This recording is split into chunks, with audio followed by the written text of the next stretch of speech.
I don't know what any of this shit is, and I'm fucking scared. First, you're gonna tell me about this science stuff. Sorry about that. What is a scientist? You caught me like I'm experimenting with Science! It's like magic with electricity. I know that. I'm not stupid. I'm smarter than you. The smartest scientists in the entire world all agree Science is a liar sometimes. Seriously, this could not seem less scientific. Those idiots don't know anything about science. It's science. I believe it's pronounced science. This is the least scientific thing I've ever seen. So I'm just experimenting with them? You be quiet. Thank you, scientist.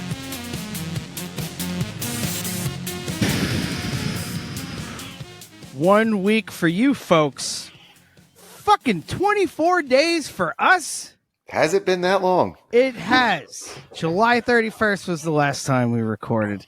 Damn. So much has happened in the world since then. I haven't paid attention to any of it. Me neither, because I've been vacationing like a motherfucker. Yeah, same. Well, I was gone from my house for 10 full days, which for me is tough. But it was awesome. It was awesome, so it was worth it. But yeah. Yeah, there you go. That's right. Yeah, you were saying that last time. Yeah. but like day 5, it's like, all right, what are we doing? Right. I just miss my bed, my pillow. Everything hurts. What are we doing? Are we still pretending to live somewhere else?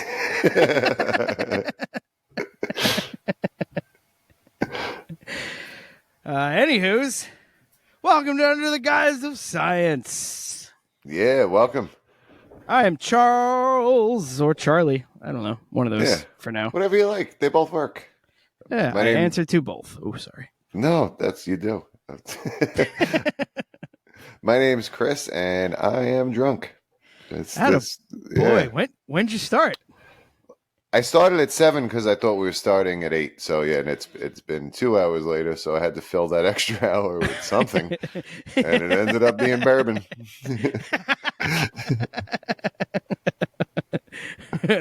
Coincidentally, I've been calling my stomach that extra hour. All right. Man.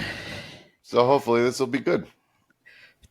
Episode 30. You're goddamn right it's going to be good. Wow. Yeah, no, we're seasoned vets. 30. Yeah. XXX. And in honor of that, we watched a video called, that's right, Triple X State of the Union starring Ice Cube. Was I supposed to watch that? Yeah, okay, good.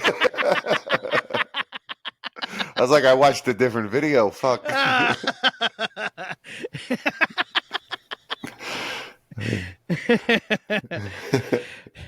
mean, well, we just haven't brought him up in a while, and I didn't want him to stop listening. That's true. We still love you, Ice Cube. Yeah, we've never stopped. Yeah. And I know we had a few close calls where we weren't, where we said something where you might have stopped listening, but we appreciate you sticking around. Yeah, that was like episode 10. He's back. It's been 20. Anaconda. He was all right. I love these guys. I'm pretty sure he said that. He must have. Yeah, he must have. I heard that on the way to going to his Joe Rogan Experience appearance, he was listening to our Anaconda episode just to get him in the mindset. Yeah, get him remind himself. Fuck yeah, I was the lead man. These guys know. Don't forget what got you here today. As you walk into the biggest podcast on the planet, don't forget that you were an anaconda. That's right. That's what. He was also. I was actually talking about this music beginning. So if you don't like music, jump ahead. If you don't like music, go fuck yourself too. Yeah. But I didn't realize when I was younger that Dr. Dre really didn't write a lot of his own stuff. There were various other, like, he did write, but he also had, like, the DOC wrote some shit for him. I think even Jay-Z wrote some shit from him. And, like, NWA, until I saw, I guess I never paid attention to liner notes or anything like that, but, like, that was mostly Ice Cube. I mean, Dre did the music, obviously, not take anything away from him, but Ice Cube wrote a shit ton of the lyrics for everybody. No shit. Yeah. I had no idea. Yeah.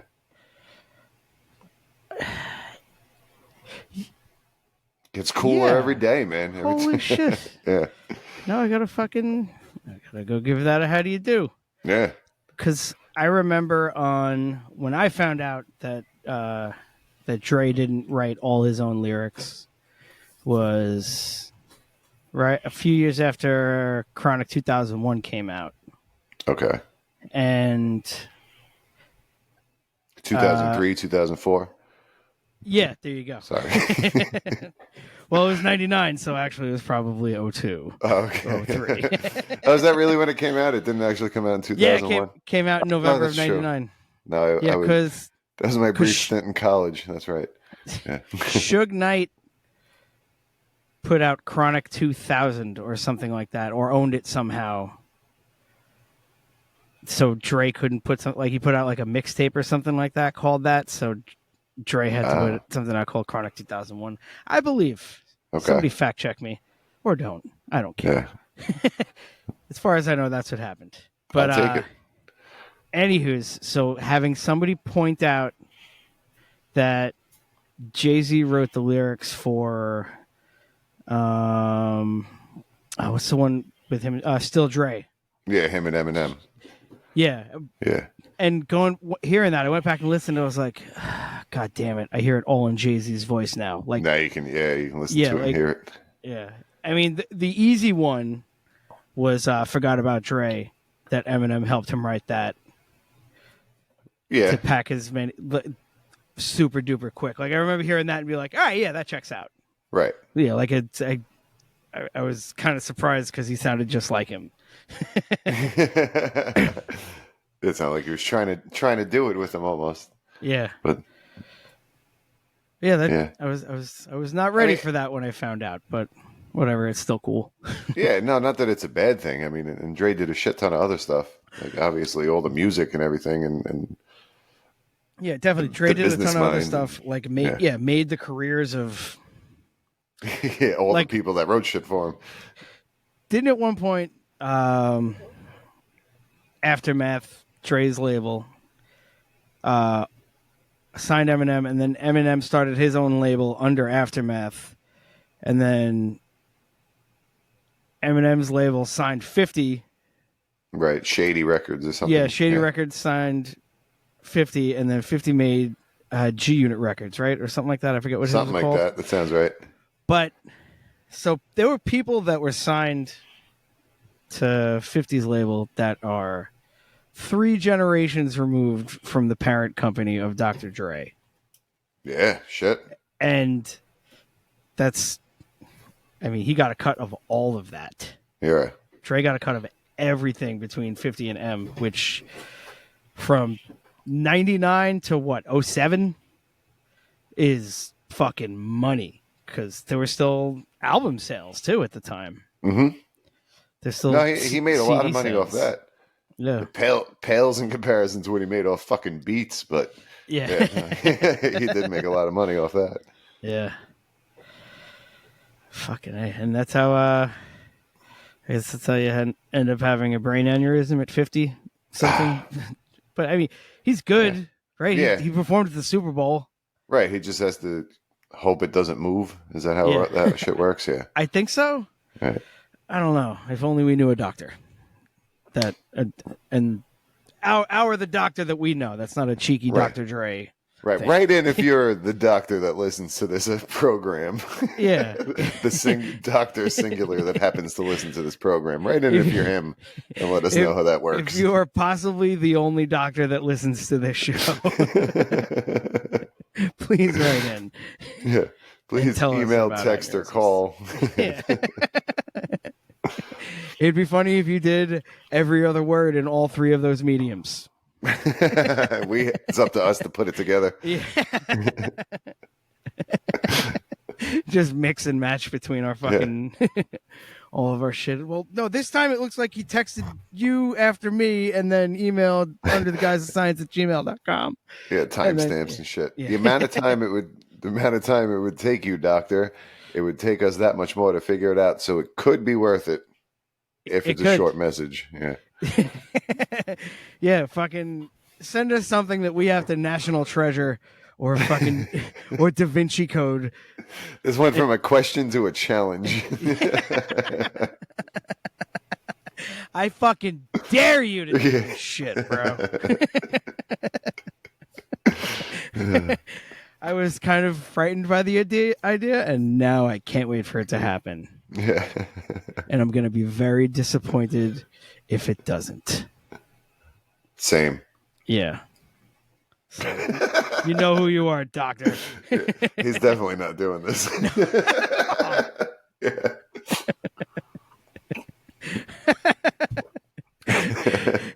Yeah, this is receptionist.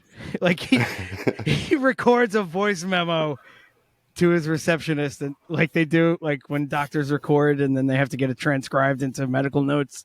He's gonna do that, but it's gonna be the note to us and instructions on which word to send to which phone number and email address. Fucking Like the key. yeah. Yeah. The Rosetta Stone. There you go. The Rosetta Stone. That's a fantastic transition, though, to the video that we watched. All right, yeah. Because black holes apparently are the Rosetta Stone of physics. Which I did not see that coming, much like most of the stuff that this dude says. No, same. Fucking broke my mind several times watching this video. Yeah, and just like a smile on his face and a chipper voice and just explode your perception of everything. Yeah, like like that's one of the main things is like he's as amazed that he's saying the things to you. Yeah. As even more so. Like he's amazed every time saying it because he was amazed way more times than I understood the first time I watched it. I didn't even know how to be amazed at what he was saying yet. Right. So the he in question is Brian Cox, who is a physicist that he is very... Wait, he's a physicist? Something like that. Cosmologist. Wait a minute. I watched the particle video physicist. about the star of Succession and the bad guy from X2 and Officer O'Hagan from Super Troopers. I thought you meant that Brian Cox. Is that what you watch videos? That is the wrong Brian Cox. Oh, man. That's the Brian Cox that looks older than he is. We're talking about the Brian Cox that looks younger than he is. Oh, damn it. You should have put that in parenthesis at some point. I showed my wife the video that we watched, and she was looking at him, and she said he looks like a cross between Zac Efron and Cillian something or other. He's in some new movie. I don't know who the hell he is. Cillian Murphy. Yeah, it might be it. I don't know. Yeah, I'm just gonna say yeah to whatever the fuck you say because I have no idea he's who in. it is. He's Oppenheimer's. And okay. He's, Yes, he's in the Peaky Blinders, and he was in 28 Days Later. Yeah. Yeah. I'll just name three things of each thing. Yeah. So each misunderstanding for Brian Cox that gets brought up. two good look. A cross between two good-looking young gentleman actors. And I said, he's actually 55. And she went, he's 55? Which means she thought he was cute. And yeah. And I get it. He's got like a little cherubness to him. Yeah. He didn't, like, I didn't Google his age or anything because I was kind of hoping to get blindsided by it, which I figured he had to be at least 50 just based off of when his music career popped off. That is true. On top of being a renowned physicist or whatever the hell he is, scientist. We'll just go with scientist because I don't know. Yeah. And a science communicator and a professor and all that. He was also the keyboard player for, do you pronounce it Dream or D-Ream?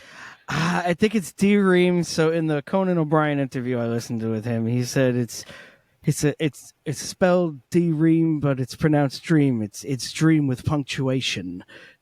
He described it as, but interesting. Yeah. What's even funnier is that was not his first band. Oh, no, okay. His first band was a band called Dare, as in like I dare you. Okay. But from where they're from in England, I think Manchester is he from? I don't remember.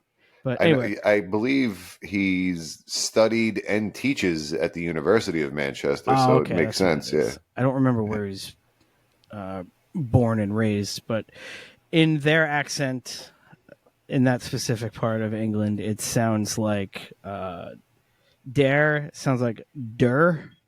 Okay. Which I couldn't even, because I hear yo, I dare you. Like I hear, Yeah, it like I'm thinking, that. don't be scared. Yeah, don't be scared like that. Yeah, over there. But and he came to the States when he was 18 to record an album. Like his first time in America was he went to LA when he was 18 to go record an album. And then that didn't pan out. So he was like, I guess I'll go to university and study particle physics. Right, yeah, it's a good backup. And then when he was there, that's when he joined the other band. So while he was studying particle physics, he had a pop hit, a number one hit in the UK. That's crazy. Right?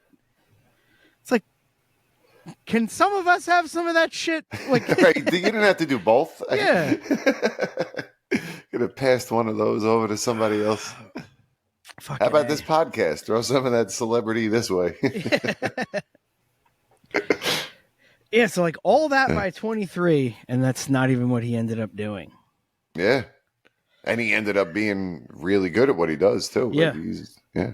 Yeah, he definitely, like, he has the because, yes, there is something to being able to convey information, not just like read facts at people, but be kind of entertaining while doing it. But there's a difference between someone who's giving you that information entertainingly, if that's an adverb, versus someone who is doing it because they fucking love it. Right, yeah. Like, he conveys that. Michio Kaku conveys that. NDGT. Is that what they're calling him? Oh, yeah. I was like, is that some kind of like new... No, okay, yeah. Yes, this is new doctorate. I thought it was like a new NFT or something like that. Yes, NGDT. Yes, yeah. He also... He talks about it because he was going to fucking talk about it anyway, so why not do it in front of a camera? Right. Yeah. And he cannot wait to talk about it, even though that's all he does is talk about it. Right. Like, I don't even like anything that much. Like, even the stuff that I love, I'm like, I need a day. No, I could do pro wrestling, but I don't because no one else wants it. I'd be down to switch gears right now, but no. You know what? I could probably talk about hockey every single day. Sure, yeah. There's got to be something, but that's what Brian Cox like. That's his favorite fucking thing. Like that's when he's reading about some shit just for on board passing the time. He's reading about like he's not. I don't know. It's what he loves. Like that. Yeah, it's pretty cool. Yeah, and it's good hearing someone with a very thick British accent doing it as well. Just because it's not only does it obviously sound way smarter. Right, yeah, he's definitely right because he has that accent. Yeah. No one's wrong like that. No one sounds like that and they're wrong. Never. But also just, because the other two, even though they have very distinct accents that we just listed, they're still American. And it's like, jazz it up a little bit. Let me hear some different pronunciations of things. Yeah. Which I have none at the ready. Yeah, damn it! I had a couple. He said. I had a couple. Well, real quick, one sidebar. Since I'm already bragging about going on vacation a lot, when I was at Red Rocks, one of the pictures I took, and fucking stupid, but it makes me laugh. I have new British slang to introduce. To join burning your privates or burning me privates as breaking your balls. Right. I was going to one of the bathrooms there, and the sign outside didn't say bathrooms; it just said sinks and toilets. And I was like, "That's fucking British slang." If I ever read something, that's like a Cockney rhyme. Yeah, it's like, oh, you mean the fucking guy who's always sinks and toilets? You're fucking burning me privates. Fuck off. You know? Oh, that was excellent. Thank you. That's when I heard in my head the second I did it, and I almost dropped my phone trying to take a picture. I was making myself laugh so hard. As I went to the world famous music venue, I couldn't wait to take a picture of the bathroom because I was fucking giggling at my own jokes. To be fair, watching the band at Red Rocks is a memory that will live in your head. You might forget that other joke, so you kind of got to capture it. Fair enough. Yeah. Fair enough. I will. Yeah, I'm never gonna forget that. I was on top of a fucking mountain. Yeah. Like watching a band play carved into a fucking into a mountain. That's pretty dope. Yeah. Holy shit. I would love to go back. It is a bit pricey, so it'll probably be a few years. But that's fine. Yeah. We got to wait till my kids are older and I'll come with you. Definitely, dude. Yeah. Fucking Perfect Circle recorded that box set that they put out. They recorded one of the 3 shows were recorded at Red Rocks. Oh, sweet. Yeah, and all the bands like have like lights shit that they project onto the rocks on either side of you. Oh, cool. Yeah, it's wild. It's such a great experience. 5 out of 5 would recommend. All right. Yeah, no, it's on the list. It's one day. Yeah, but yeah, so fucking maybe Perfect Circle will play there, or Tool will play there. That would definitely be a great place to fucking see Tool in the fucking mountains. Or Meshuggah. Or Meshuggah. I don't give a fuck. I don't see anybody. Yeah, Maynard does not have to be there. Right. Yeah. There's so many other people in bands besides him. If he was there, it'd be cool. Yeah. I'm down, but yeah. Are you sure? Because, Pussifer might be there too.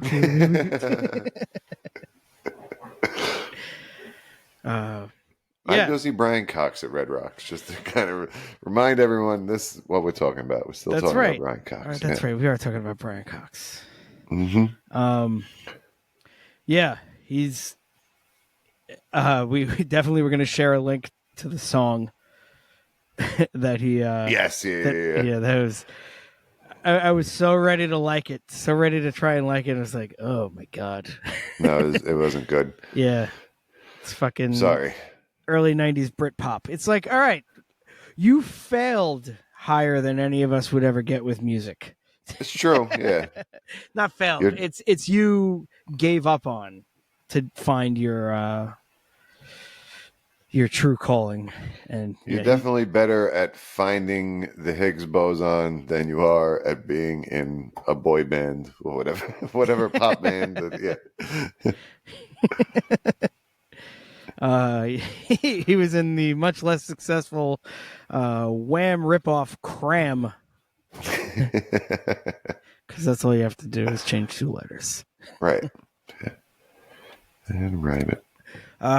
So him talking about did you explain the God particle to me, the Higgs boson, at any point? Or has that not maybe come up? Briefly? Okay. Yeah.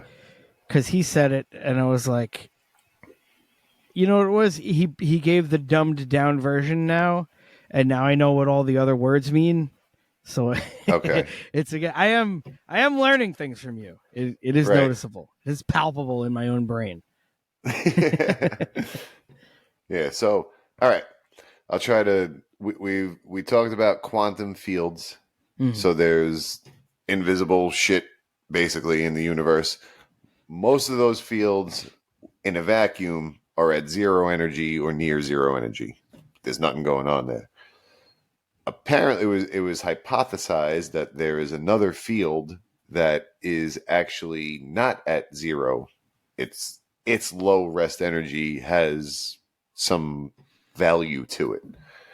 And apparently this field interacts with certain other fields, not all fields, but most of the other fields. And the basic idea is, I'm going to steal a Neil deGrasse Tyson analogy. If you walk in a crowded bar and you're going to get a drink and you walk from one side to the other, you get across no problem. Basically like a photon. You're not interacting with the Higgs boson field. You just walk from point A to point B. You stay yourself. You're not accumulating any mass. Jay-Z walks into the same bar, same crowd. He's going to get a drink. As he walks across, people start to crowd around him, and he draws a crowd, and he has to slow down. And it's slower for him to get from one side to the other because of this crowd that he attracts. So that's basically a particle that interacts with this Higgs boson field. It's some kind of interaction that slows it down and creates mass. Now, are all the other particles that are slowing down the particle that's going through the middle, so they are essentially just giving that particle mixtapes and then trying to stop it and pitch it business ideas and be like, yo, particle, just lend me like $1 million and I could totally get this business off the ground. Yeah, handshake. Exactly. Yeah. They're walking up to him, trying to shake his hand. Yeah, that's the perfect way to think of it. There's some kind of handshake, some kind of exchange that he has to now slow down on his way over to get a drink. One particle is like, yeah, hold on. I got my cousin on the phone right now. Just say what's up. Just say what's up. Yeah, they want selfies. All that.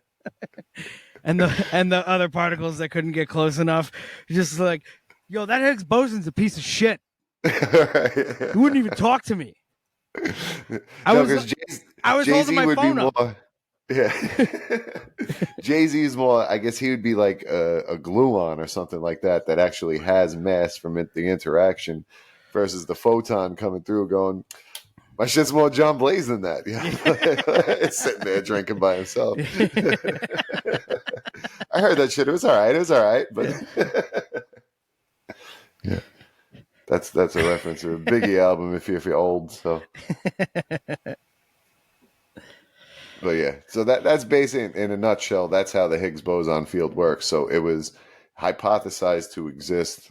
It's not the only way that mass is created. There's other stuff that goes on too, but that's one of the main ones where basically how like the nuclei of protons kind of start to get their mass. But without that, nothing else kind of falls into place or exists.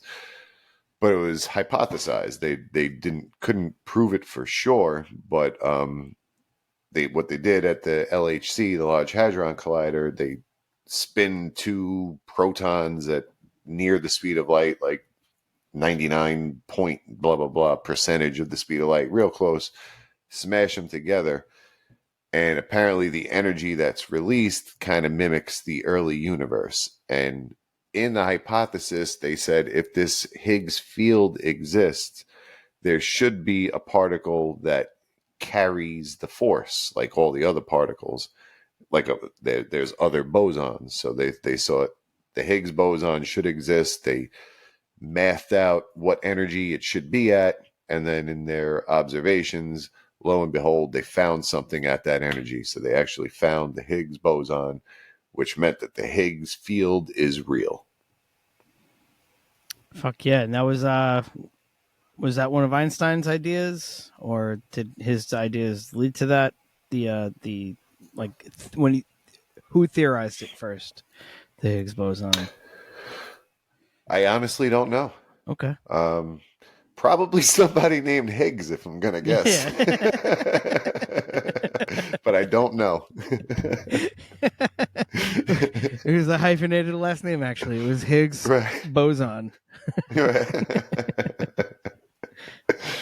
But yeah, I don't know French for sure. Canadian guy, I'm sure.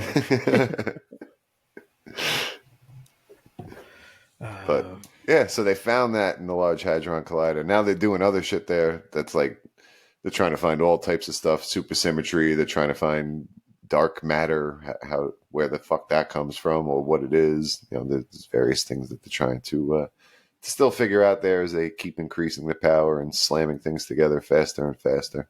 But so do they? They're slamming electrons into each other. Protons. Into I think each mostly protons. Okay, all right. So then protons are what make up. It's protons and neutrons, so the solid with a crouton dipping in Yukon. I'm amazed that didn't come up the first time we were talking about them, not once. Right. But that's what makes up the core of an atom, right? It's protons and neutrons. Yeah, that's the nucleus. All right, so there you go, nucleus. So if a proton is just a proton by itself, it's not any element. It's just a proton on its own. Like it doesn't have a unique identity, right? Technically, it's a positive hydrogen ion. Oh, okay. So it is one thing. Okay. Yeah. Yeah. Okay. That all hydrogen is just a proton and an electron. Wow, really? Yeah. That's right. I do kind of remember seeing just like. That's why most of the shit, like, 90 some odd % of shit is hydrogen. Period. In the universe.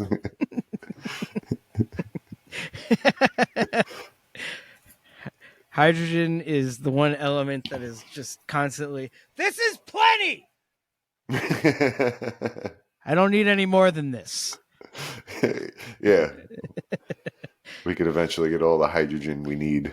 It's like when somebody comes over to your table with fresh cheese or a black pepper grinder. There you go. That's grinder back here, by the way. Yeah. it's like the second you use it, that's good. Just like yeah, right. Yeah, that's enough. It's almost like why did you bother? But cool. The thing that nothing would exist without.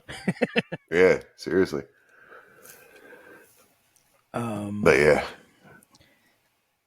all so stars are hydrogen, right? Oh, a lot of stars are, or that's how it all starts. No, they're not all hydrogen. Again, they're mostly hydrogen. Everything's mostly hydrogen, right? And most of the nuclear fusion is hydrogen into helium. But then as stars get older, they can fuse other stuff into bigger stuff, and that's eventually iron and all that good shit. But right, yeah, but it's mostly hydrogen, and then stuff builds from there. So was he talking about? Was he being out and about talking about shit before he worked at the LHC? And then was he able to go work there like once they made it? I don't think as much. Maybe he did, and he was a professor and all that. I think the public stuff is last 10 to 15 years, probably. Yeah. It would be funny if it was just like he had zero like public image, and then just every single other person that works at the LHC just like you think any of us are going to talk to people? No, it's you. Yeah, everyone, we're all scared. Yeah. You're the only one. It's like your friend that could talk to the cops when you're tripping. Else just kind of turns around and he's like, "No, we would just leave in the park, officer. It's a shortcut to get home." My pupils are big because you're shining a light in my face.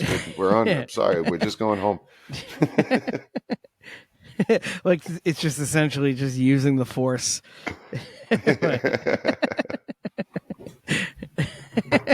They go to try to pat your pockets. These are not the drugs you're looking for.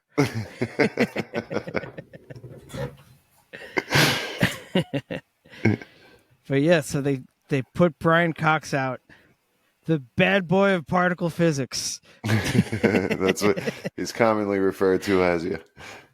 Well, actually, no, he's British, so the naughty boy of particle physics. the cheeky boy.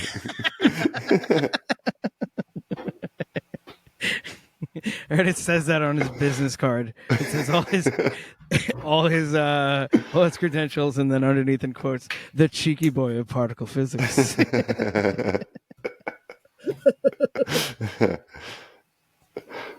Oh, fucking A. Yeah. Anywho. Yeah, anywho. So he was on this program where he was interviewed. That's right. It was another British lady. I don't know who she was. I'm not familiar with her show. We'll share the link and promote her that way. Yeah. Apologies. She was a very good interview. Like it was. She actually really, yeah. There were a few very funny, like, I have to either pause or just rewind this part because the two of you are being so British at each other right now. Like, my favorite thing about her is she knew when the fuck to lay out, like let the guy speak and ask the question when it's time, but also when to, let him go. Yeah. Like she's better at interviewing people than we are at talking to each other and not talking over each other. Yeah, no, my bad. And I warned you. we do it all the time. Yeah. I've known you for almost 30 years. Yeah. And we still don't have each other's timing down. No. It's hilarious. She does it with strangers. Yeah. Yeah. It's a talent, I guess.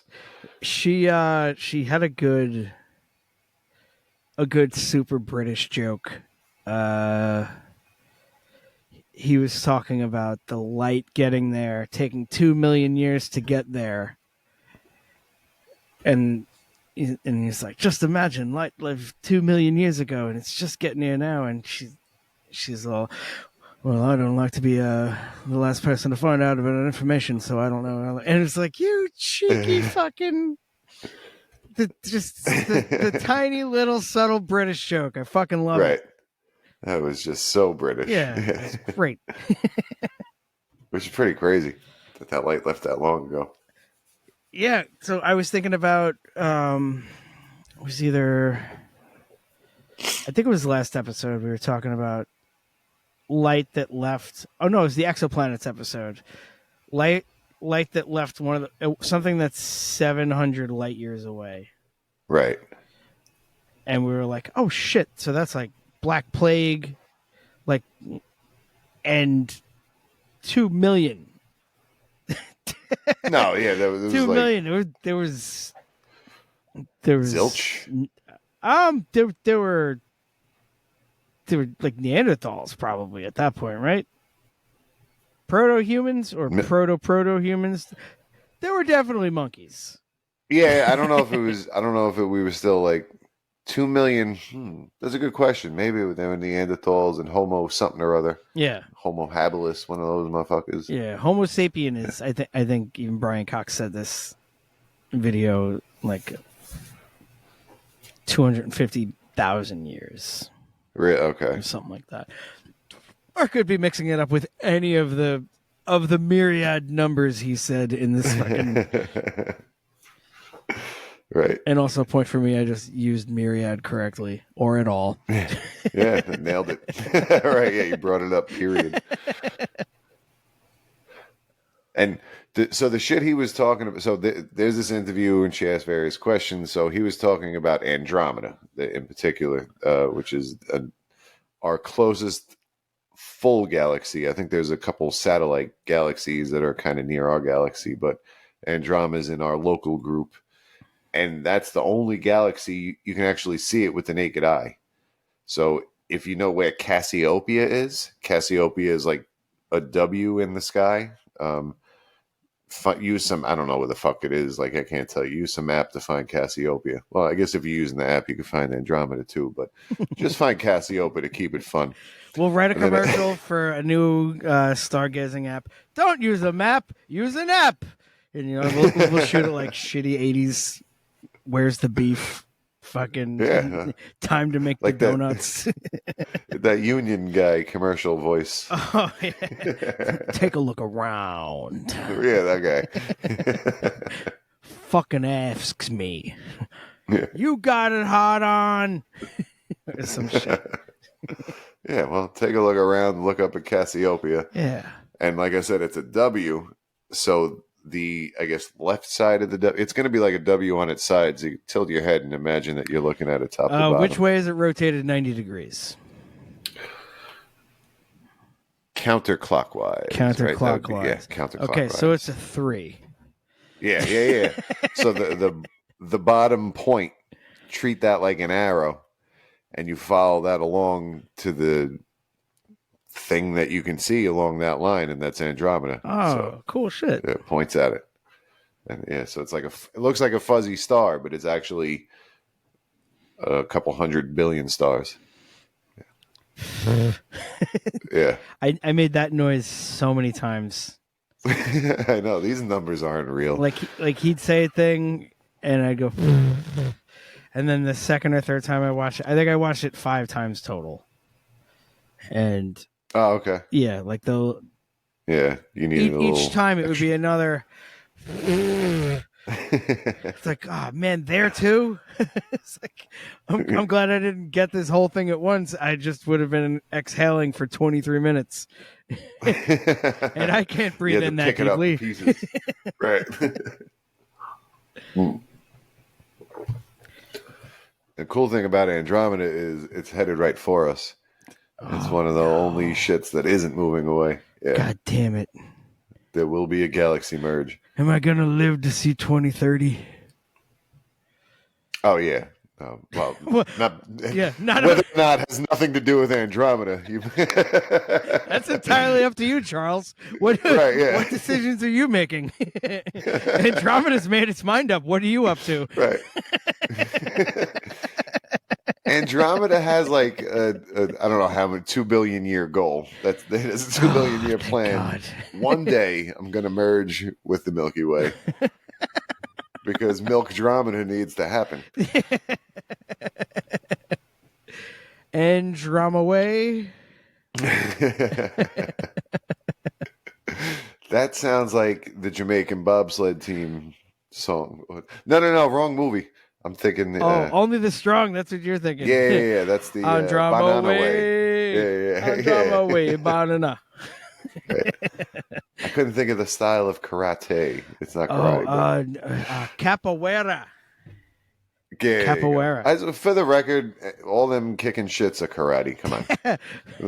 What kind of that kung fu isn't kind of karate? It's just it is. It's karate is the overarching name for all of it, and then you know what I mean. Yeah, I know you can beat me up. That's not the point. The point is I don't care about your hobby.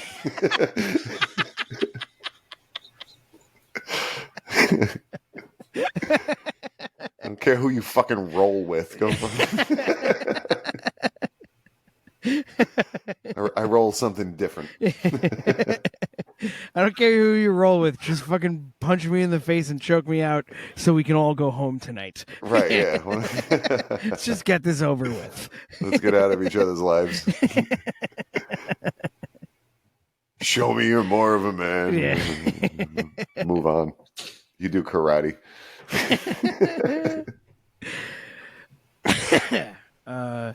Andromaway.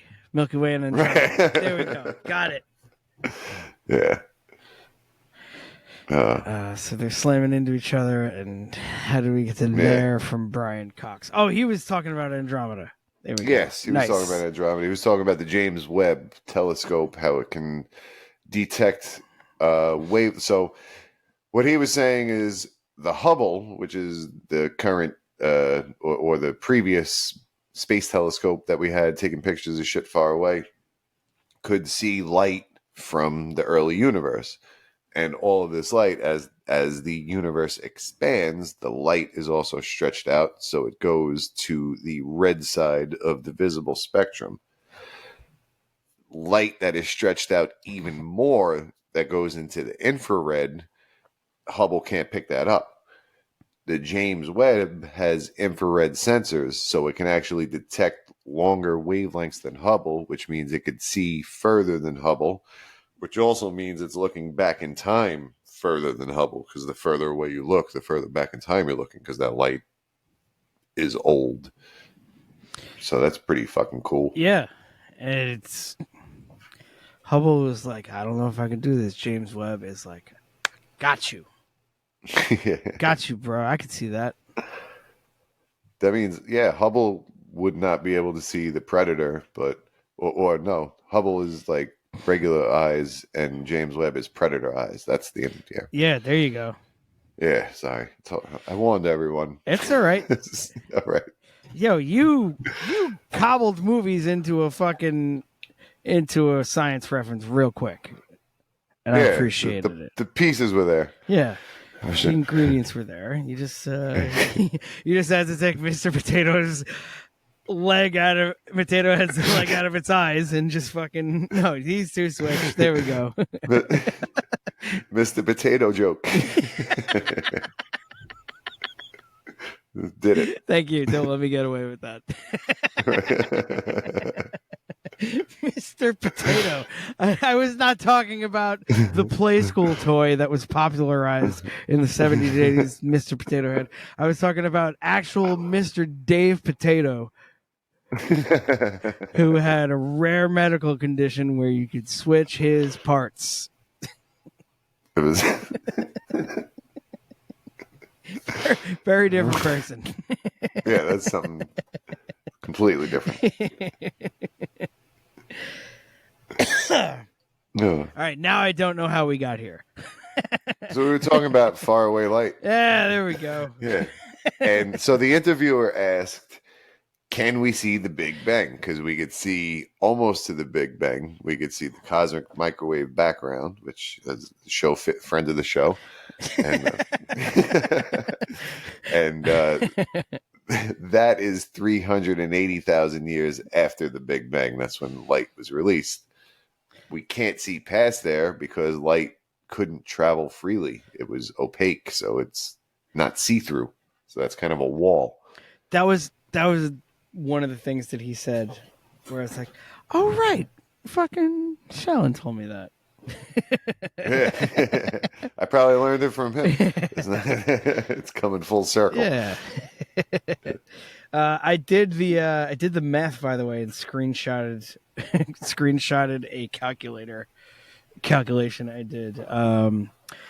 So 386,000 years. That's the cutoff. That's the wall of where we can see to where the opaque is, essentially the opaque wall. Pretty much, yeah. So I divided that by 13.8 billion. Okay. And the life of the universe. Yes. Right. So that is 0.0000. So 4 zeros and then 28. Okay. So whatever that is. So it's a very, very small piece of time. 2.8 millionths of the life of the universe or something like that, or of all time to date. as far as we know. Yeah. Yeah, that is a good point. We don't fucking know. Yeah. Oh yeah. Which not to jump ahead, he did a lot of that too, where it's like, all right, whoa, I'm getting over the last sentence. Yeah. Just trying to wrap my head around that shit. I do think it's cool that he was saying that they're trying now to detect gravitational waves from the Big Bang. So we can pick that up with the LIGO. That's some instrument down in South America that like some kind of long lasers that go in different ways that can actually detect the distortion, the stretching, and the scrunching of space itself, which happens when either black holes or neutron stars or some combination of the two merge. See, this is how much stuff he said in that. I've watched this video 5 times in a 24-hour span, and I don't even have any inkling of the thing you're talking about right now. The detection of gravitational waves. Yeah, when she asked him, can we see back further to the Big Bang, he said not with light, but he was saying there's some promising... okay, all right. So then that's... Okay, Yeah. I didn't pick up the gravitational waves part. Oh, okay. Okay, Yeah, he was cool. saying that we can maybe detect gravitational waves from the Big Bang. I like that British you just kind of talks with a little bit higher up tone in his voice. British me? Yeah. Or your Brian Cox impression is, well, we can kind of, but it was still just you. Well, this is clearly the same guy. That was an unintentional impression. If I was doing.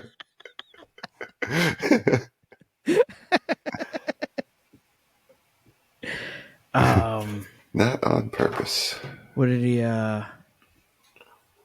So yeah, gravitational waves. There we go. There's the words. Yeah. Yes, but yeah, that's from various things merging, particles, not particles, black holes, neutron stars. My next thing was to say, so sorry, go ahead. Yeah, that's how he got into black holes, like eating each other. Yes, yeah. Oh, okay. Exactly. All right. So thank you like for we were saying explaining that gibberish. Right. So like we were saying in the beginning, black holes are what he called the Rosetta Stone of physics, because right now in physics, there's two big things, like two theories that kind of describe everything. The theory of general relativity, which talks about all the big shit, and then quantum mechanics, which talks about all the little shit.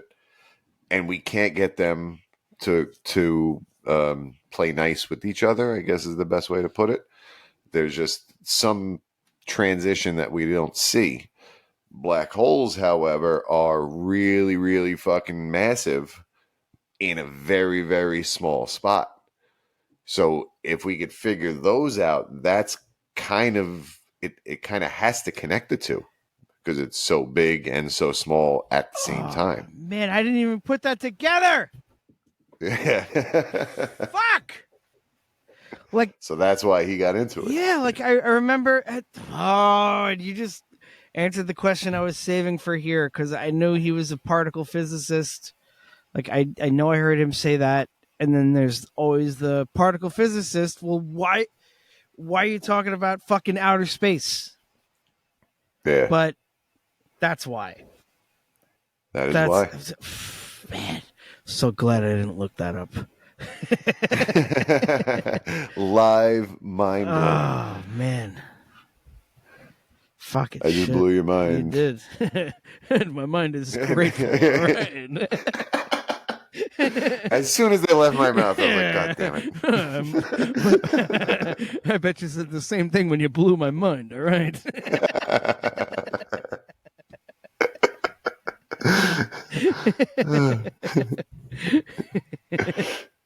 Wonderful. Fucking. All right, so yeah, I don't want to lose that because jokes happened. So yeah, he is. So he's studying black holes because what is happening in black holes could help explain what's happening on a quantum level. Oh yeah. Fuck. And there's this other thing with black holes called the information paradox, which is, in the past they thought, all right, something goes. So there's a theory, and let me back it up. There's a theory in I don't even, theory is not the right word. There's a thing in quantum mechanics that information can't be lost, even if at a quantum level, even if you set something on fire, you should, in theory, be able to collect all of the ashes and all of the smoke that evaporated and put it back together and figure out where it came from. Obviously, in practice, it's fucking impossible. Right. But in theory, you should be able to. So when something gets sucked into a black hole, it was just, okay, the information's in there. It's just there. Then Stephen Hawking came along. And Stephen Hawking showed, and it's actually been proven since, that black holes are actually evaporating very, very, very slowly. Not going to be in the lifetime of anything. Like, they're going to be the last things left that eventually evaporate into nothingness. But they are evaporating. So what happens to that information when those black holes are gone? where does that information go? It can't be lost. So are we wrong about that, or is there something else? So that's one of the kind of the cutting edge things with black holes, as to whether there's a theory that it's called the firewall theory, that the information gets stuck on the event horizon and never actually goes into the black hole. Or the other way is that the Hawking radiation that comes out, you can put that back together and figure out that there was, the galaxy or whatever that got sucked into it. So, as far as I know, I don't think I'm repeating anything that I've heard, but I could have just sucked it into my brain and not paid attention. So, universe explodes from a single point. And then everything gets thrown around, planets, galaxies, and all that, and keeps expanding. But black holes eat everything, right? Eventually, probably. Okay, so then eventually when there's nothing left but other black holes are going to start eating each other, right? Unless they're too far apart. But any black holes that do get together and merge, yes. But eventually, if you're eating... If there's 10 black holes left, and in those 10 black holes are the mass of the entire universe, they're big enough that they'll start pulling towards each other. Or massive enough, rather, not necessarily big enough. So potentially. So then all the black holes eat each other, and then one last black hole eats the other black hole, single tiny point, and then Big Bang again. That would be crazy, but I do believe the way space is expanding, like all of the supermassive black holes that are in the centers of the different galaxies, like Andromeda is coming towards us, that's going to merge. Our supermassive black hole in the Milky Way and the one in Andromeda, that's going to merge and become one. Eventually, every single other galaxy that we can see will be too far away to even see. They'll be so far that the distance is not traversable by light. They'll wink out of existence as far as our planet goes. I think at that point, no, they're probably too far away. They can't. There's no causality between, because like the speed of light is actually the speed of causality, so that there is no connection between the two. So they probably won't get to that point. If they do get to that point, like you're saying, that's called the big crunch, basically, that the universe is going to pull back in and crunch down to become a Big Bang again. But it looks like there's not enough matter in the universe for that to happen. That dark energy is eventually going to take over. So it's going to be trillions of supermassive black holes all over the place that eventually just evaporate and explode in... So they'll burn out Google years before they do anything else. Okay. Yep. They will shrink and pop, and then there'll be nothing. Well, that's boring. It is. Very boring. That's actually exactly what Roger Penrose said that made him come up with his cyclical conformal, whatever it's called, his theory that if you just zoom out far enough on this big empty thing, it's actually small and becomes a new Big Bang mathematically. Oh, okay. Yeah. Oof. But that's where his theory came from. He said, well, I thought that was rather boring. But... Fair enough, Sir Roger. I have to pee. And again, we don't have to leave this in unless you want to just talk for a little bit. I'll babble and see what happens. Cool. Good luck. Yeah. And begin. And here we go. And speaking of Sir Roger Penrose, the thing about Brian Cox is that he does not want to become a knight. I think he was added to, the Order of the British Empire? I don't know what it means, but he actually supports Scottish independence. I do as well. A big fan of Braveheart, and I support freedom, unite the clans, things like that. So I'm with you on that, Brian Cox. Also, the something deeply hidden story was very cool. So Charlie already watched this, so he's not going to care about this. But there's a story about Albert Einstein that Brian Cox told. And Albert Einstein, when he was young, his father gave him a compass. And he was looking at the compass and noticed that it always pointed north and it aligned with the magnetic field. He didn't know at the time. He just knew, looking at this compass, there was something going on and he couldn't see it. So that means there is more to this reality than what he can see. And that's where the term, or where Einstein basically said, if you look close enough, you'll see there. I'm fucking this up because I'm drunk. Sorry. But there is something deeply hidden. That's the quote, those 3 words that Einstein noticed, that the structure of this reality is actually built on something deeply hidden and not readily apparent to our eyeballs or to our basic senses. And it kind of led Einstein down his path, which I don't know if you're familiar with. We have an episode on Albert Einstein. If you go back, and we don't have that many. It's probably not that far back. But we talk about Albert Einstein, and I don't think we brought that quote up.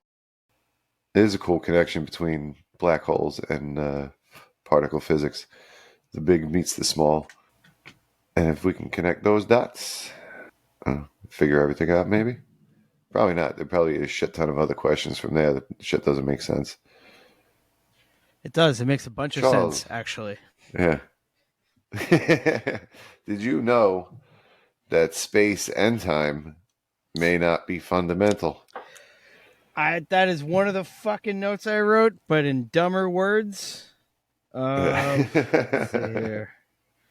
Where is it? Yeah. Well, first off, right above it, this motherfucker called black holes evocative. It's like, this fucking guy. Fucking, we get it. You're British. Reel it in.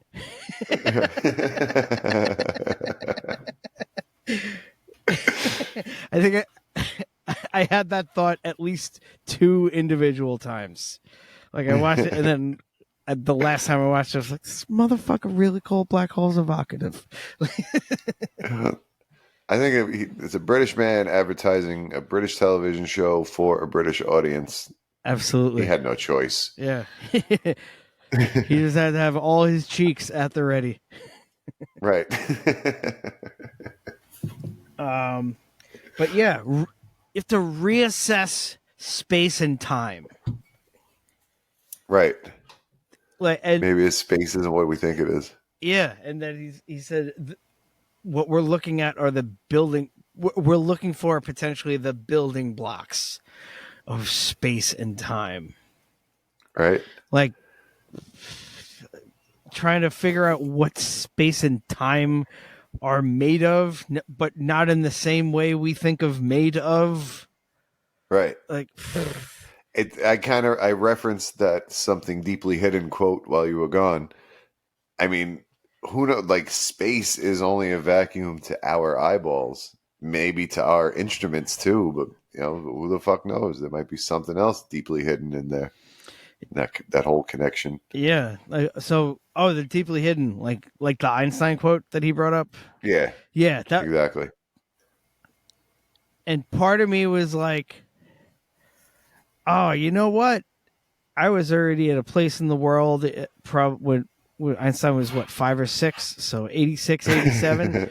I was already at a place in the world when I was 5 or 6 that technology was good enough that stuff in your hands could have all those moving parts. Like I would have come to the conclusion if I was alive when fucking Einstein was alive that something invisible is making this fucking compass work. No, I fucking wouldn't have. I'm thinking when I was 5, I was happy that I got a Skeletor mask. This motherfucker's like something deeply like, reality is, and he started picking apart reality from looking at a compass. Yeah. He was built different. I just learned how they worked the last episode. Right. Right. It's almost 40 years older than he was when he figured out how compasses work. And he didn't have anybody tell him. He figured it out. Right, yeah. And I went to he school. told everyone else. He invented school. He invented school when he was 7.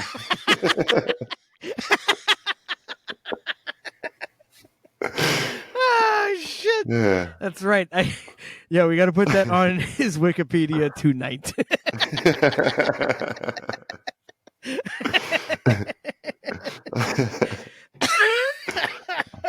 I'm in. But yeah, that was a holy shit moment. Like that's the other thing. So he has all the mind blowing shit, and then he's like, "By the way, I'm going to tie this all together great with this thing that Einstein said or did, and this thing that Stephen Hawking said or did," and like paints more light on them. Because honestly, I don't know much about Stephen Hawking. Like I know more about his appearances on various cartoon shows than I do about anything that he actually did. Okay. Yeah, he was on The Simpsons, right? He was on The Simpsons, episode of Futurama or 2, I believe. Oh, okay. Al Gore's on Futurama a lot, by the way. Yeah.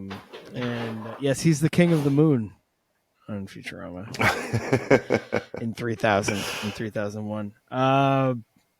Speaking of Futurama, back to what space and time are made up, the building blocks of space and times. Chronotons are what time is made up. Futurama already answered it, so you're good. Okay. Good to know. Yeah. That makes that one Check easy. that right the fuck Only one off. more then. Yeah. All right. That's time check. Yeah. Now let's look at space.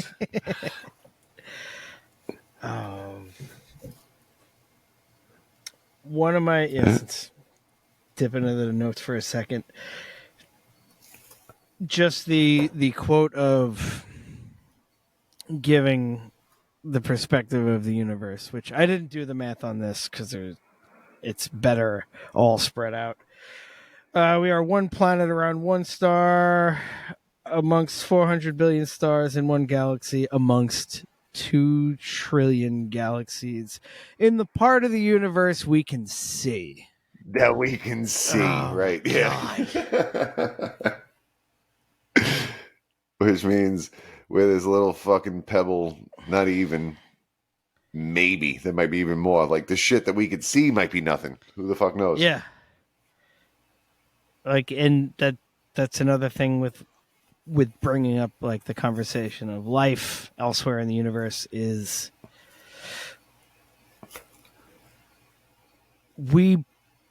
what if we just can't even begin to dream big enough? Like we can only see all of this. How many sections of the universe are there that we can't see yet? Sure.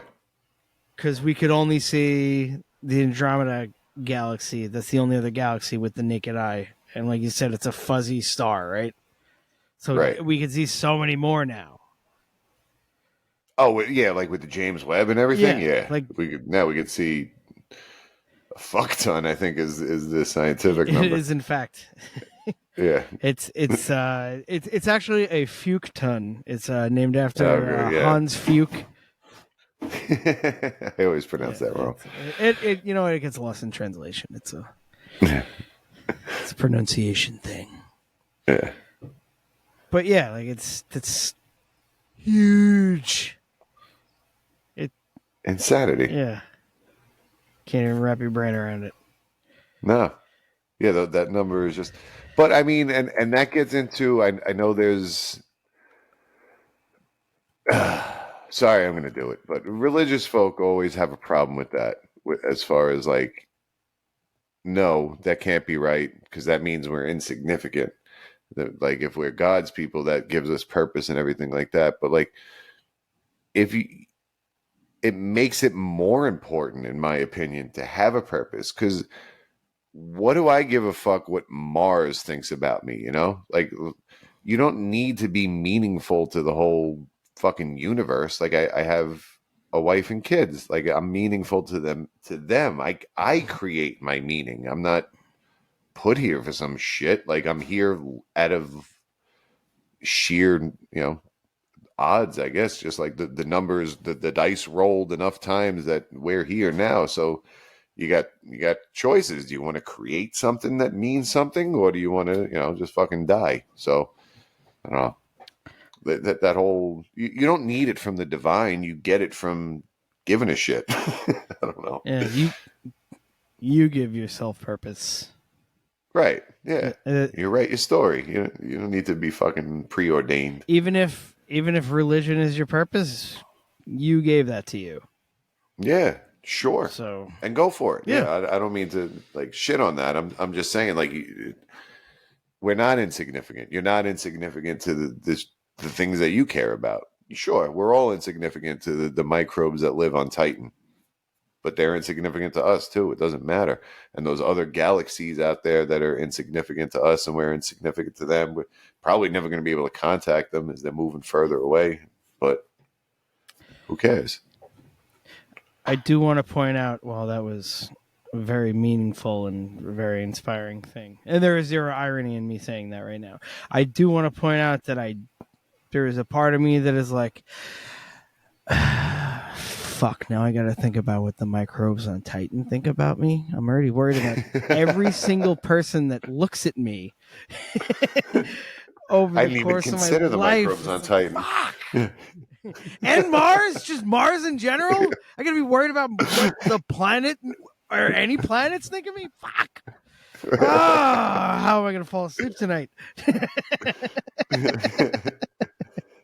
Brian Cox did say we think there are microbes or were microbes on Mars, the building blocks of life. So we're actually looking there versus we haven't really looked too hard elsewhere. And he made another point, like, well, with that, and then I think you definitely made some bit of this point a couple of times on several of these episodes, that everyone hears life on other planets and it's just like, oh shit, what do these animals look like? He was like, anytime you look over I think he said this in the Conan O'Brien interview that I listened to, but anytime you look at the stars, at best slime is all those have to offer, any of those planets. And he said a similar version of that in this one, but yeah, he said most of the time of life on Earth was slime. It was only in the fairly recent 600 million years or whatever it was compared. Yeah, something like it took a third of the age of the universe for complex life to be where it get is. To this. Like once the Earth formed. Yeah, to get it took 4 billion years of shit going right for me to be able to not talk to you in the same room and record it, so people can listen to it on their phones. We hope. Right. I'm a fan of Sean Carroll too. He brought up Sean Carroll. He said that he asked him, what does he think on average, an average galaxy, how many civilizations there are? And Sean Carroll said 0. And Brian Cox said, I think it's more like 1. So probably somewhere between 0 and 1 civilization per galaxy. And even then, that makes more sense. 2 trillion. Or no, how many trillion? Right, that's still a lot of 2 trillion civilizations. Civilizations. But has one of them been around long enough to get to the other ones? And like, are there any other, like, I think we've said this previously, intelligent life, our definition of intelligent may not be right. Yeah. Like maybe there's a whale planet somewhere. They are intelligent. They do their own thing. They're not worried about space. They're good. They don't need fucking, I don't know, motorbikes or TVs or like I got a controller now that goes on my phone so I can turn my phone into a video game. Like they may not care. They go to a plankton or whatever. The whales. Yeah, just crushing plankton. Yeah. Yeah, just like the baleen can barely keep up with how much plankton there is. Right. Yeah, maybe they're content just like breaching every once in a while, and that's good enough. Yeah. That's entertainment for me. Yeah. And see, back to arguably the most fucking, I don't know, the most on point, but also sounding like I'm trying way too hard thing is the intelligent species are the ones that are incapable of hubris. Like, stop. Why? Right. Like, why are we? Yeah, maybe. Why are we so great? Yeah. Yeah, maybe that's a better question. Per galaxy, how many of those civilizations are assholes? Maybe we're the only asshole civilization in the universe. Oh my god. Oh man, you fucking Shyamalan me. We've been Planet X this whole fucking time. Yeah, we're the dicks. We're the bad guy planet from all the fucking 50 sci-fi movies with the asshole square robots. Everybody on this planet needs that overview perspective that he was talking about. Where we go out into space and look at the Earth from above, and all the astronauts come back. Yeah. Appreciation. But his quote was, all the world's leaders should go to space and some of them should come back. he was a bit more optimistic. He did say most of them should come back. Most of them, okay, most of them should come back.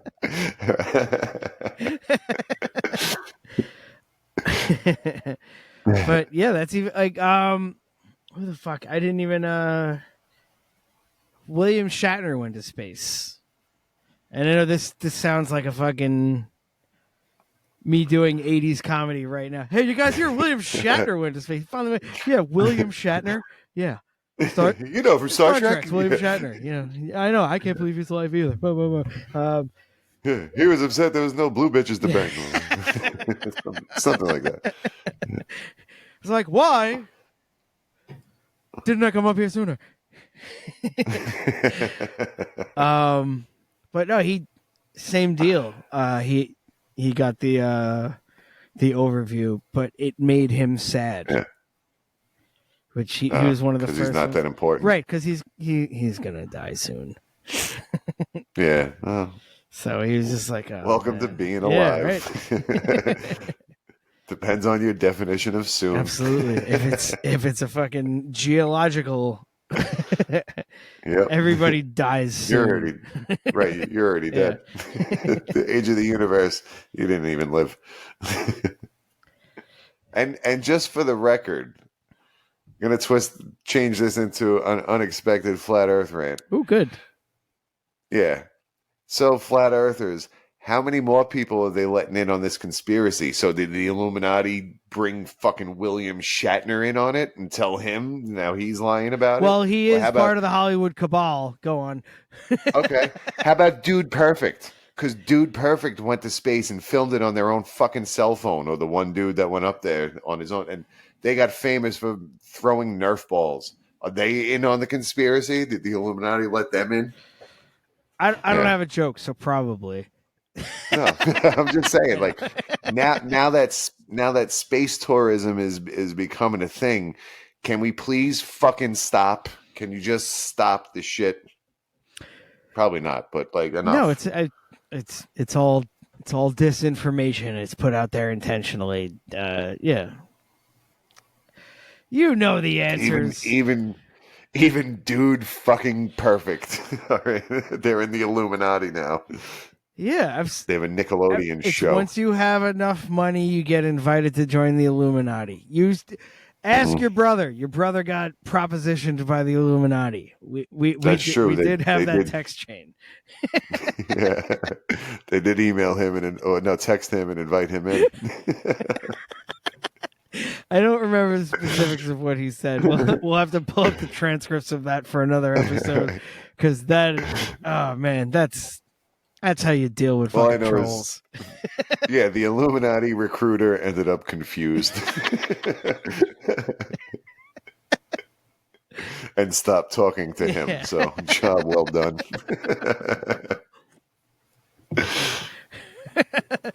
I'm all in for this 1,000%. Also, here's these 3 stipulations which you're totally not going to be down with. It was so great. It was so good watching him just lay out. It's like, I can see where this is going, but I know you. And you know what? You should too, Illuminati member / scammer. You should come on. know when people are fucking with you by this point. Right. Yeah, pull the cord way earlier than that because you're wasting your own time. Which is, I heard the plan. That's why they still do the I'm a stranded prince in Nigeria and I only want to sell you money thing. Because they want to be they only want the most gullible. They don't want halfway gullible people that are going to waste their time and back out. They want people that are morons from the start. Wow. Okay. So it's like Yeah. they have the internet and they haven't heard of this. Right. Yeah, exactly. Oh, okay. So you send out 10 million emails. You only need the one moron that's getting this for the first time. And because everyone else eventually is just because that if you're a scammer, that's the resource time, right? Right. Yeah. Because you don't have this is your job. This Yeah. is your job. You can need- Malcolm Gladwell your way into scamming people and get your 10,000 hours. You don't want when the other person when you say to the other person, okay, so now give me that verification code that the company just texted you. You don't want that other person then going, wait a minute, because now you wasted a day. Right. Yeah. As soon as fucking Evil. yeah. Sounds exhausting. I don't want to even try to talk to 10 million people total. Just get a regular job and start a podcast. It's much easier. Yeah, it's way easier and it's as lucrative, if not more. Must be. I think so. Honestly, probably that because even if they make something, then they get caught. You know what? And at this point, there's got to be as many podcasters as there are scammers on Earth, right? Probably. It's got to be 1-to-1 or at least roundable up for either one of them. Damn close to be right there. Right. For show. How'd we get here? I think we were talking about Brian Cox. Yes. We were, in fact. Yeah. Thank you. So Super Troopers 1 and 2. Make sure you watch them. They're both good. They're both good. Oh, so to bring it back. So 0 to 1, or somewhere between 0 and 1. Right. Civilizations per galaxy. I loved this quote. Microbes are common, civilizations are rare. I like it. Because it's also it's keeping in perspective because there's part of the when again I think I started hearkening back to what I said earlier. I think I said something about hearing that there's life. Hearing that there's life elsewhere in the universe, and so everyone's like, oh shit, people, animals, horses, things like that, right, on other planets. But no, it's mostly bullshit. So if there is life in the universe, single cell. Yeah, I think this is what we were saying right before we we ended up on whatever the fuck we were just talking about, which I've also forgotten. Maybe we'll end back there by accident. That'd be funny. It's just a revolving door of the same conversation for the next 3 hours. This is a long podcast. It's that. So microbes are rare. Our common civilizations are rare. So there's life in a lot of places, but again, it took us a third of the life of the universe to get to this point. So that makes this way more rare. Like that. Like, oh no, we're the only living thing. There's other stuff. But there's nothing anywhere near us at all. Like even fucking close. Right. Like think of as far away as you can, and it's a number you can't even think of times farther away. Right. Before you can find something that can write something down. And these are some of my favorite things he said also. Like, cause he got real. he got really good with words. Like he was always really good with words, but like he said a lot of really poignant things, and to bring up Contact, like when Jodie Foster was like, should have sent a poet, should have sent Brian Cox. You could have just said that. He would have been able to fucking think of a nice, concise way to put it. But man, he's left-brained and right-brained. He's got them both working. Yeah. I mean, he's a fucking top, I don't know, pop keyboardist or whatever. Yeah, Tony Blair also used that song to run for office. Oh, yeah, shit. like that's big enough. Like just for frame of reference, Fleetwood Mac, "Don't Stop Believing" is what Bill Clinton used. Not that they're the same person. I think Tony Blair was during George W.'s terms. But yeah, that's a big it's politician like, using. I am going to song. run for office, and I'm going to use this song that I hope tugs at people's heartstrings. And it's this. Oh, you mean this particle physicist over here? Right. Yeah. Back on the keyboards. Yeah. But art and science. So that's the points he was making. So that we have a galactic responsibility. Right. If we're it's bigger than us. It's bigger than our solar system. It's all 400 billion stars. If we're it for this galaxy, then we're gonna life in this galaxy, if we don't take care of ourselves, will cease to exist. And the only reason any of this stuff, we can say all these things are beautiful, if we're not here to, if no one's here to observe it, it's not beautiful or majestic or crazy. Yeah. If no one's here to say that is fucking cool, I'm gonna name it a magnetar. Then it's not a cool thing named the magnetar. It's just doesn't mean anything. If nobody's here to be like, oh man, this planet's huge, I'm gonna name it after me boss, the King of England, George, and then like, don't you fucking dare. Yeah, no, it's not. Don't you fucking dare. We're intelligent life. Knock it off. Oh no, you fucking burning me privates. Yeah, this guy, he's trying to name a fucking planet George. He's all fucking sinks and toilets, he is.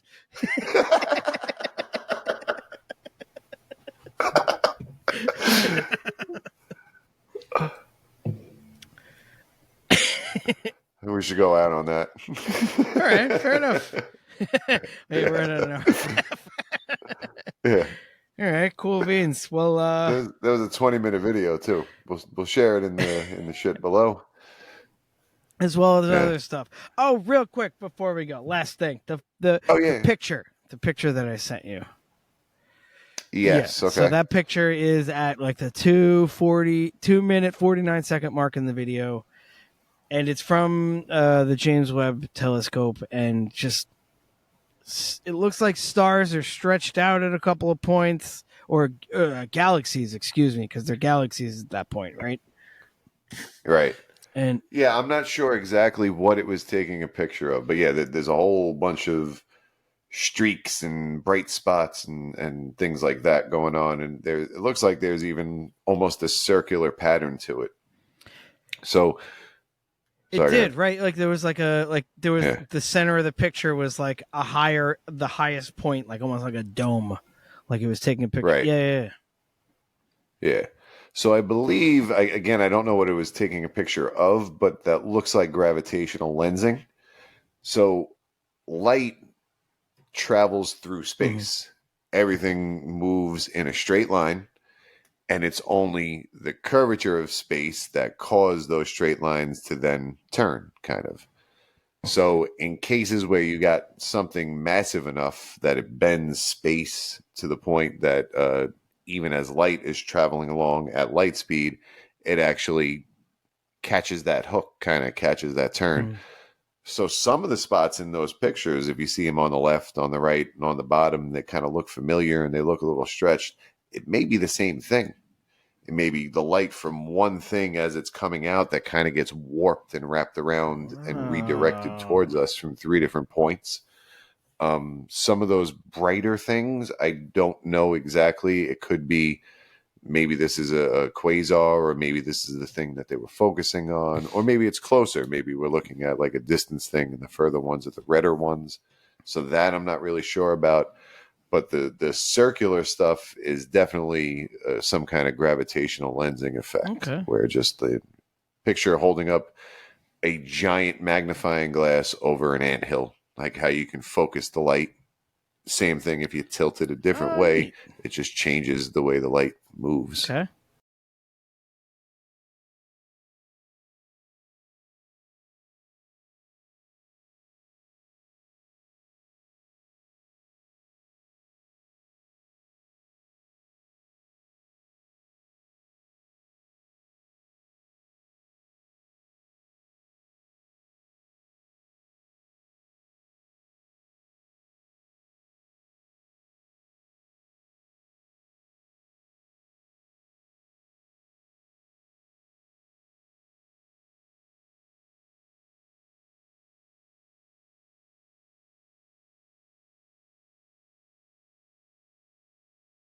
Which is very cool. Yes.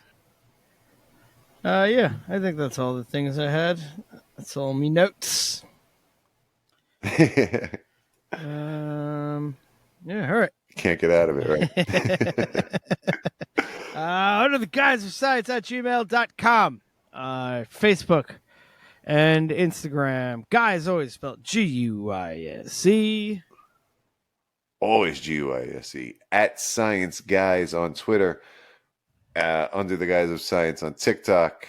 Under the Guise of Science on YouTube. I think on YouTube it's Under the Guise space of Science or something like that. Like the word space? I don't know why.